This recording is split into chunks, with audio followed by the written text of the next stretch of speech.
এই মেয়েটি হঠাৎ তার স্বামীর বুকে একটা কিউআর কোড দেখতে পায়।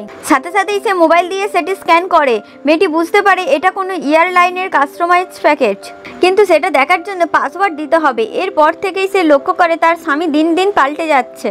প্রায় তার কোমরে ব্যথা, আর সে যে ওষুধটা খায় সেটা একটা বাজে গন্ধ। মেয়েটি কিউআর কোডের রহস্য জানার জন্য নিজেই একটা প্রাইভেট ফ্লাইট বুক করে, কিন্তু বিমানে উঠে সে অবাক, পুরো ফ্লাইটের সব যাত্রী মহিলা আর সব ক্রু কেবিন ছিল পুরুষ। তারপর বিমানে ড্রিঙ্কস পরিবেশন শুরু হয়। ড্রিঙ্কসটি ছিল স্পেশাল অয়েল বুক, যা পুরো কোকাকোলার মতো দেখতে ছিল। তারপরেই ফ্লাইট সার্ভিস শুরু হয়ে যায়। যে মেয়েরা স্পেশাল অয়েল বুক খেলো তাদের একজন একজন করে বাথরুমে ডাকা হয়। কিছুক্ষণ পর তারা মুখে তৃপ্তির হাসি নিয়ে ফিরে এলো, কিন্তু তারা ছিল খুব ক্লান্ত। হঠাৎ সে দেখলো এবার তার স্বামী বাথরুমে ঢুকছে অন্য মেয়ের সাথে। এবার আর সে চুপ করে বসে থাকতে পারলো না, তার হার্টবিট বেড়ে গেল। এই সব কিছুর পিছনে কি রহস্য লুকিয়ে আছে তা জানতে মেয়েটি বাথরুমের ভিতর জোর করে ঢুকে গেল।